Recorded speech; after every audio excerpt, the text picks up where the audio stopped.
But शरद जी, ये एक तरीके से इस बात का प्रतिबिंब है या रिफ्लेक्शन है कि आज की जो संसद है ये विभाजित संसद है।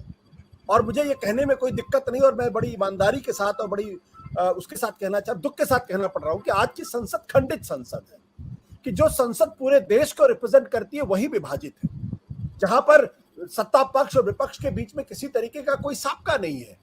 इस देश के अंदर कम से कम मैंने अपने लंबे पॉलिटिकल जर्नलिस्टिक करियर में ये देखा है कि सत्ता पक्ष विपक्ष के बीच में जबरदस्त नोकझोंक होती थी, एक दूसरे का बाइकआउट होता था, एक दूसरे की तीखा टिप्पणियां होती थी, लेकिन ये नहीं होता था कि आपस में मनभेद हो जाया करते थे। आज स्थिति वो है। तो ये जो संसद है, तो ये जब अपने आप में खंडित संसद है, ऐसा क्यों है, किस लिए है, क्यों इतनी दूरियां बढ़ गई हैं? देखिए, संसद को आप समाज से अलग करके नहीं देख सकते। आज समाज में जो स्थिति है वही संसद की है, और ये धीरे धीरे शुरू हुआ 2013-14 से, और विभाजन बढ़ता गया है। मतलब जो समाज की स्थिति है वही संसद में भी है, और संसद में पहले, जैसा ठीक कहा, हम सभी ने देखा कि वैचारिक मतभेद होते थे, मुद्दों पे मतभेद होते थे, लेकिन संसद में तीखी बहस होने के बावजूद बाहर मिलके आपस में ठीक से रहते थे। लेकिन आज हालत ये है कि संसद के अंदर चाहे जो होता है उससे कहीं ज्यादा कड़वाहट बाहर है। एक दूसरे को देखना नहीं चाहते, मिलना नहीं चाहते एक दूसरे से। तो ये बहुत बहुत दुखद स्थिति है कि आपको वैचारिक मुद्दों पे मतभेद है, आप सामने रखिए, आप अपनी संख्या बल के आधार पे जो कह सकते हैं वो कर सकते हैं, वो कीजिए, लेकिन इसका यह मतलब नहीं है कि दूसरे को मतलब अपशब्द कहें या छोटी भाषा का इस्तेमाल करें, जो लगातार हो रहा है और दोनों ओर से हो रहा है। विपक्ष भी कई बार प्रधानमंत्री के लिए और सत्ता पक्ष के लिए थोड़ा ओछी भाषा का प्रयोग कर रहा है, और इसी तरीके से सत्ता पक्ष की तो विपक्ष की अलग अलग पार्टियों की ओर से भी लगातार और जो सत्ता पक्ष है उसकी तरफ से भी हो रहा है। तो लगातार जो किस तरीके की चीजें हो रही हैं और उसको रोकने के प्रयास नहीं हो रहे हैं। होना ये चाहिए था, जैसे हम लोगों ने देखा कि कभी भी ऐसा होता था तो वरिष्ठ नेता बैठ के आपस में अपने जो कनिष्ठ नेता थे उनको, जो एमपी एमएलए होते थे, उनको समझाते थे कि देखो तुमने ये गलत किया है, इसको सुधारो। लेकिन अब उसको रोकने के प्रयास नहीं हो रहे। ये सबसे दुखद स्थिति। अगर किसी ने कुछ कहा तो इसको ये समझा जाता है कि जो कुछ भी कोई भी व्यक्ति बोल रहा है तो वो शीर्ष नेता का उसको वरदहस्त प्राप्त है, उसमें उसकी सहमति है।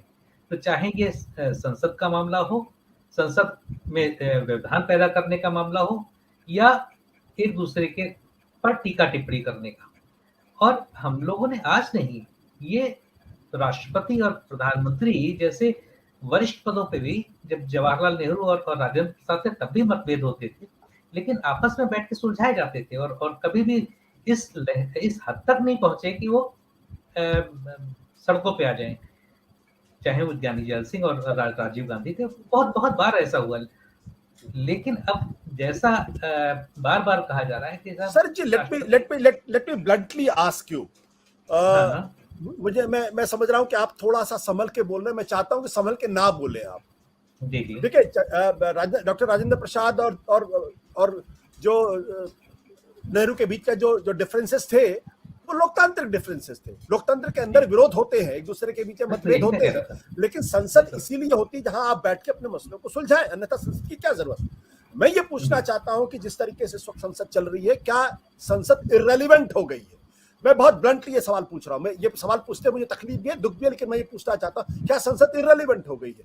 जिस तरीके से आज की तारीख में जो कमिटीज बन गई है, पार्लियामेंट की कमिटीज बन गई है, कानून कमिटीज के पास नहीं जाते हैं और विपक्ष की किसी बात को नहीं सुना जाता है, तो फिर इसका मतलब ये कि जिस भी पार्टी के पास बहुमत होगा संसद उसके हिसाब से चलेगी, विपक्ष का कोई मतलब नहीं है। और संसदीय परंपरा का मतलब ये होता है कि आपके पास बहुमत है, लेकिन आपको अल्पमत का सम्मान करना पड़ेगा, अल्पमत को साथ लेके चलना पड़ेगा। अगर अल्पमत को साथ लेके नहीं चल रहे तो संसद का क्या मतलब है?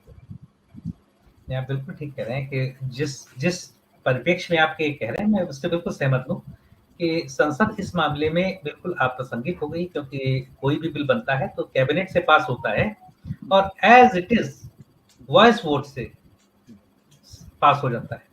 कोई उस पर संसद में चर्चा नहीं हो रही, ना किसी कमेटी में चर्चा हो रही। आप बिल्कुल ठीक कह रहे हैं कि अगर कैबिनेट से पास बिल को संसद को पारित कर देना है, तो फिर उसकी बैठकों की कोई कोई प्रासंगिकता कहाँ है? ये बात भी सही है, लेकिन जो मैं कह रहा था, वो ये कि राष्ट्रपति और उस जब प्रधानमंत्री की बात होती है और कौन बड़ा है और किस तरीके से चीज़ें जो मैं जिस पे आ रहा था, तो चाहे ये प्रतिभा देवी सिंह पाटिल थी या रामनाथ कोविंद, तो जो भी उस समय सरकारें थी, उन्होंने अपने राष्ट्रपति का उस तरह आदर नहीं किया, जैसे उन्हें करना चाहिए था। धीरे-धीरे लाइट वेट लोगों को राष्ट्रपति बनाया गया और राष्ट्रपति भवन की गरिमा खुद सभी पार्टियों ने मिलके कम की है। मैं इसे एक पक्ष को नहीं कर रहा हूँ और वो जो डाउनस्लाइड है, वो बहुत तेज़ी से हो रहा है और अब ये हालत हो गई कि लोग ये कहने लगे कि साहब राष्ट्रपति से मिलने के लिए आपको अपॉइंटमेंट भी पीएमओ क्लियर करता है। अगर इस तरीके के आक्षेप भी लग रहे हैं, तो किसी भी पीएमओ के लिए बहुत दुखद बात है।